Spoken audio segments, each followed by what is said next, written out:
Okay, Bismillahirrahmanirrahim. Assalamu alaikum everyone. Today is the day. Okay, so we are gonna just try to understand how a simple PyQt application works.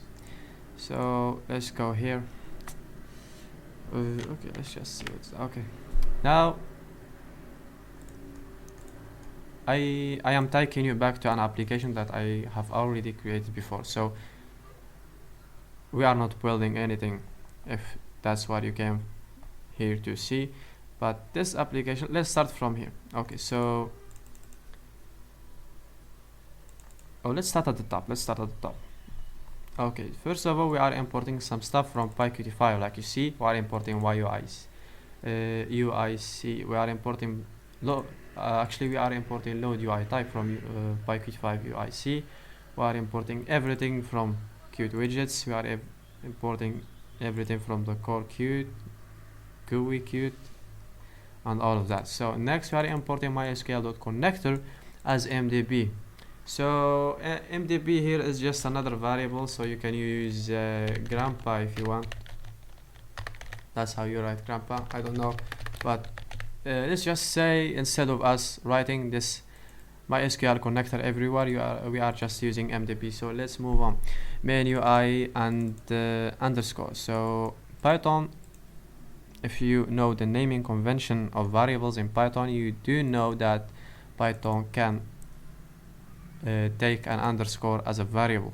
So whenever programmers have something to unpack into more than one variable and there is some data or one value that they don't care about, they use this underscore in order to sort that out for them. So in order to understand this, we can type this to our terminal. So main UI like this and print out this underscore, or let's do something and let's change this underscore for now to something. For example, I'm just going through the application here, so if there is somewhat a beginner, you can probably understand. But okay, so we got main UI. Okay, we got UI main window and PyQt 5 Qt widgets.q main window. So this second thing, or this last thing, we don't care about. That's why we are using the underscore just like this in order to sort that out. So save the file and let's move on. So let's delete this one as well. Okay, so next thing, we are creating a class. So never mind all of these methods that the class has. There are not a lot of methods, we can go through them, but let's just understand something. So this is just a class of name main that inherits from both Q main window and the main UI. This is the variable that we got from the load UI type. So you can probably now guess that this class inherits all of what main UI gives us, and we are getting all what main UI gives us by using this function which returns these two variables, which okay, so you got that. So next thing, we have the instructor, which takes args, key w args. We are calling this the constructor of our parent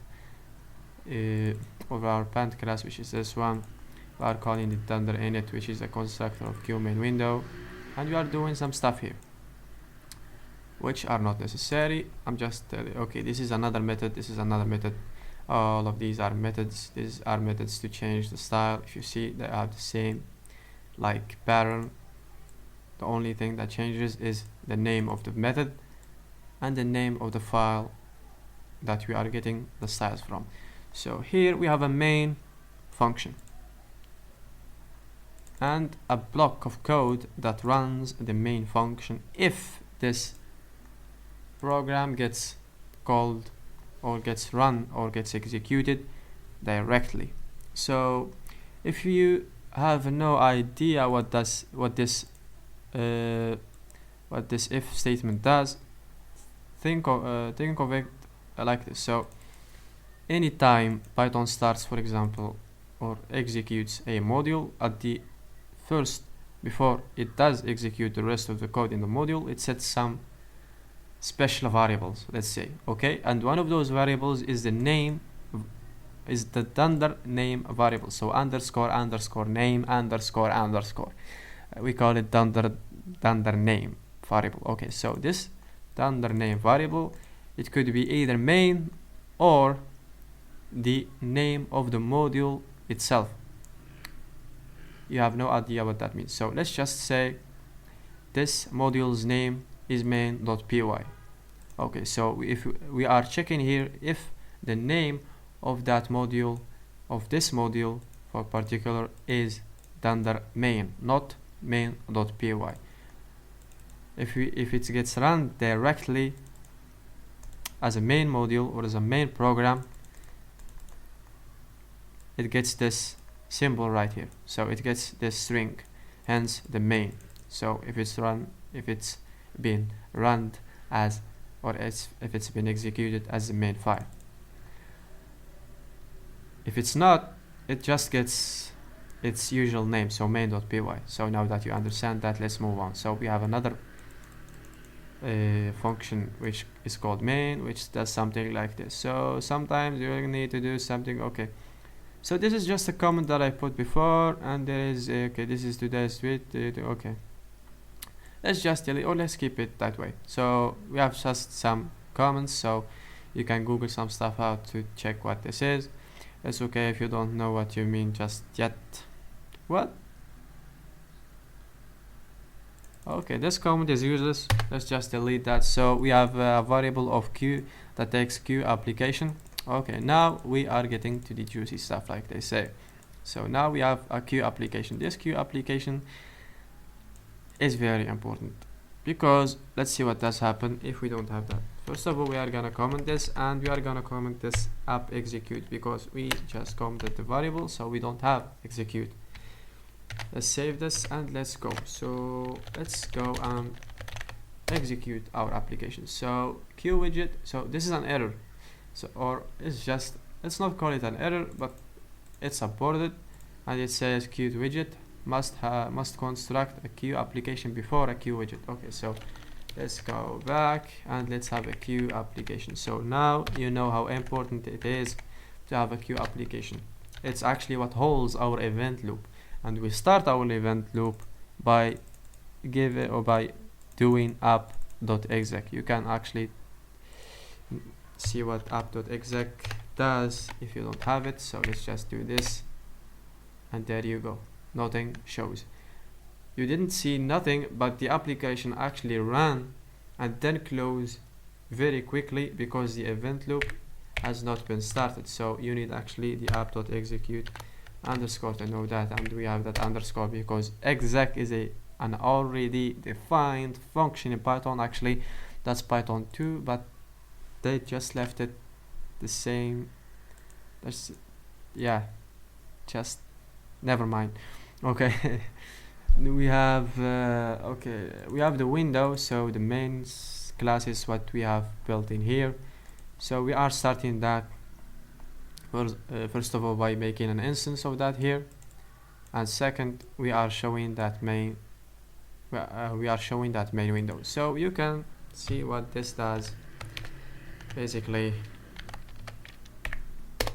by running it. So you won't see nothing. Okay, I just messed up because I realized I have to close the terminal. This doesn't take Ctrl C nor anything to just close. So we're just gonna start another terminal and close this one. That was a bad idea. Okay, let's just move. Now the application will run just fine. So because we have our q applications instance, we have the main class as a window variable in the window variable, and we showed that window with .show function, and we have executed the whole thing. Let's just call it execute the whole thing. So this is actually starting the event loop. So it starts the event loop of our application. Okay, so now you know what that means. Okay, let's just leave it and let's save. Okay, I don't want to purchase sublime text, whatever the hell you want. Okay, so let's move on. What else? So now you know that Qt application is all about Qt application, and that's it. this whole thing is just some methods that are specific to this program. So set UI type also is one of the things that you have to have in this boiler code. So basically, even if you don't understand what this is, just have this as as a copy or a template that you start your Qt application with. Okay, so some people actually will tell you that some people will actually go and tell you that, for example, let's say label, and they will create something like Qt label, and they will tell you how you could, for example, put a label on your application and give it something to show for it. But I won't do that right here because we already have the Qt designer. So why would I want to do that in the code? So it's called hard coding, I guess. I just call it that. I don't know what if people actually call it that, but that's it. Now you know what a Qt application looks like, or a PyQt application actually. So you can find this code basically on my GitHub repo, which is this one. Let's just do www. It's github.com. My username, which is this one.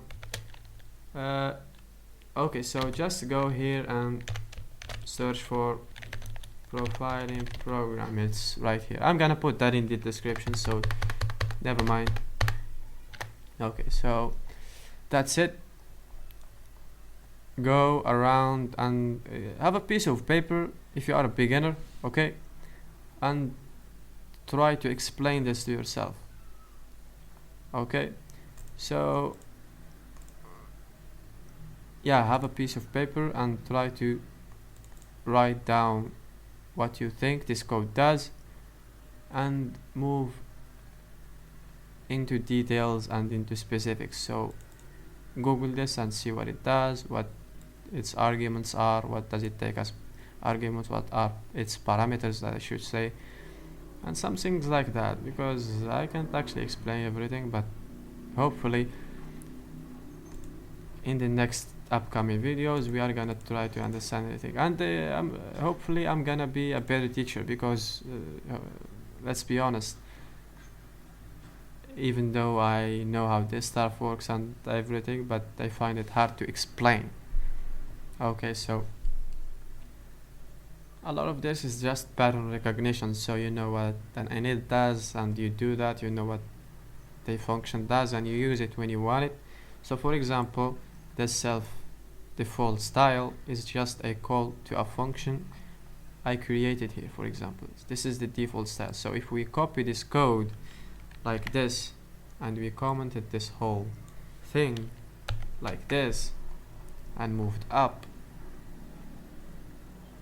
right here and copy this whole thing, I can just comment out this thing and there you go, the application will still work. So to save, not to save time, but for more clear code, we just don't have this in here. I just created a function and put all that madness in it, and I just call it. So I can just uncomment this for the more, and there you go, you have your function. If we run it again, it will run just as normal as they come. So if you want to understand more about this specific application, or you want to go ahead and build this specific thing, there is actually a playlist in my YouTube channel that goes through this whole application, so you can do that. Assalamu alaikum wa rahmatullahi wa barakatuh.